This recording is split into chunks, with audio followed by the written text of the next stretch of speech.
and immigration today on the show. In sports, a few weeks before he faces off with Juan Manuel Marquez for the fourth time in Las Vegas on December 8th, Manny Pacquiao, congressman from the Philippines and world boxing champion, also sits down with us to talk to us about God, spirituality, and the blessings that he's thankful for 2012. That's today on the show. In immigration naman, pag-usapan po natin at more specifically, we're going to be talking to employers. What you need to know when hiring immigrants. And that's all today on America's first and only daily talk show for and about the Filipinos. You are watching Kababayan LA. My name is Janelle So, your kababayan in Los Angeles. Pag-usapan po natin ang mga balita.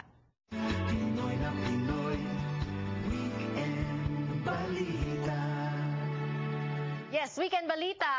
Kasama po natin, naghahatid ng mga balita sa inyo tuwing Lunes at Miyerkules dito sa Kababayan LA. Don't forget to pick up your copy of the free newspaper on Saturdays in your at your favorite Filipino establishments. Joining us from their Glendale newsroom is the editor-in-chief, Ronnie Ligo. Hello and welcome to Kababayan LA. Magandang hapon po sa inyong lahat. What are you going to do with $500 million kung kayo po ang nanalo sa Powerball, kung kayo po yung makakabili ng ticket? Ayan, Ronnie, lottery number or jackpot, palaki ng palaki. And this is, I guess, the second in the history of the U.S., the second largest in the history of the U.S. Of course, nabanggit mo kasi 640 million yata yung unang pinakamalaki, no, na nangyari sa Mega Millions kasama ang California. However, this time, Powerball, hindi po kasama ang California.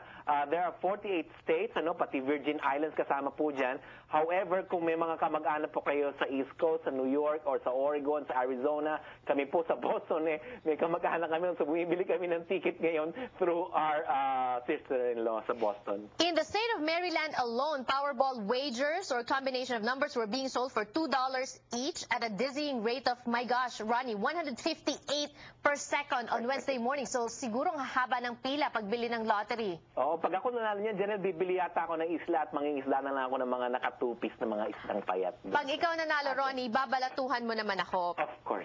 Okay, all right.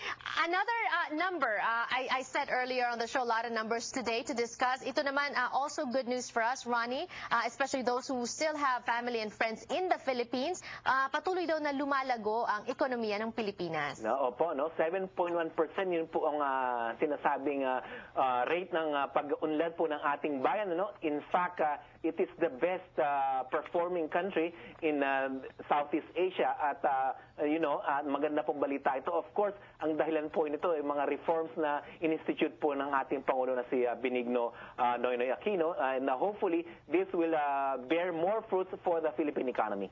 And also, Ronnie, maganda ngayon ang kumbaga ang confidence ng mga investors daw sa Pilipinas dahil nga ang ginagawa nitong si Pangulong Aquino ay nililinis na off of corruption ang kanyang administration, which is alam naman natin ang corruption is number one problem yan sa Pilipinas. Exactly. Good governance with good economics, yan po ang nangyayari.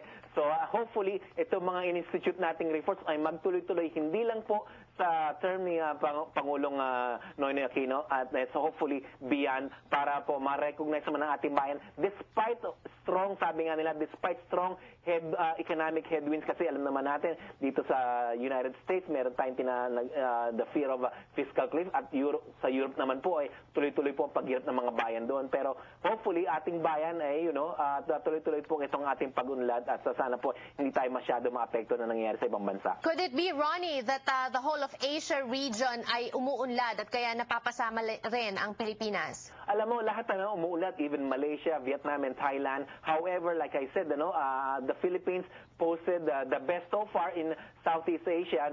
Hopefully, kasi nga, even China is now declining as far as economic growth is concerned. However, of course, malalaman pa rin natin ang epekto nitong nangyayari sa Europe at saka sa United States. And speaking of China, may problema naman ang Pilipinas sa mga Chinese passports daw, and that's why they don't want to stamp mga Chinese passports ng pagmamayari ng mga Chinese nationals na pumupunta sa Pilipinas. We're going to be talking about that and some other news sa pagbabalik po ng Kababayan LA with Balita.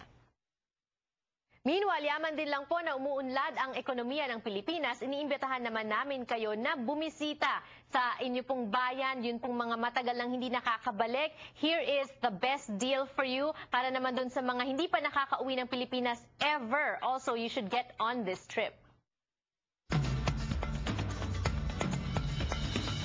Would you like to discover your heritage or revisit your roots? Would you like to bask in the beauty of one of nature's best wonders of the world?